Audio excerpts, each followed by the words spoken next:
When a client comes knocking on our door, almost every time they will ask for a deliverable, a thing, a brochure, a logo, a website, an animation, an illustration, stuff like that. But underneath the thing they are asking for, what they really want is to achieve something. They want a solution to a problem they have, or they want a tool that helps them get from A to B.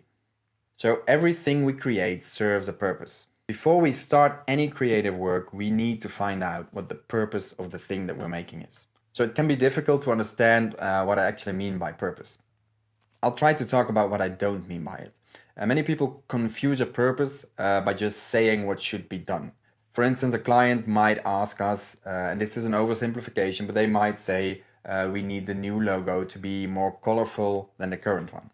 Or they might say, in our film, we want our new CEO to talk about sustainability for a minute. And it sounds like there's a purpose in there, but there isn't really. A better example would be, when talking about the logo, is we want our new logo to manifest our updated values. That's something the logo can achieve. And maybe it can achieve it through being more colorful, but that's something to figure out later. Another purpose could be we want this thing to convey who we are to a younger audience. Or we want the brochure to help increase sales in this market by 8%. That's a purpose. So a purpose is an outcome. And everything we design, everything we do should serve a purpose. And we should find out the purpose very early in the engagement. So we'll get into how you find out, how you dig for that purpose in section 2 on clients. But for now, the most important thing is to understand that we need to talk about purpose early and often.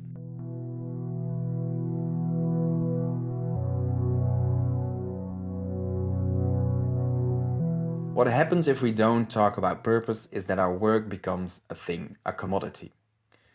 The downside of being a commodity is that it can be compared to others. So a client can compare two estimates for a website and just list all the specs. Or a client can compare estimates for logos or basically everything we could possibly make. And they will then compare them just by how many features, what features are in there, and the price. When you talk about purpose on the other end, it becomes much harder for the client to just compare it to what other people offer. And this strengthens our sales position, which we'll talk about later as well. So when our work becomes a commodity, we become vendors.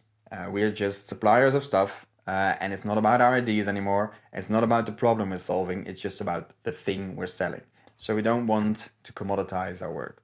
Now, I do understand that at some point you're going to have to name it, right? You cannot circumvent the fact that you create logos. So you're going to have to name it a logo. But by always mentioning the purpose, for instance, in your communication or in your estimate, by mentioning briefly, just 1 or 2 lines, the purpose of what you're doing, it will be of much higher value to the client because they can see the outcome instead of the thing.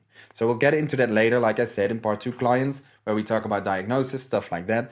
But just keep in mind for now, as a sort of a primer, that everything we do serves a purpose and we talk about it constantly.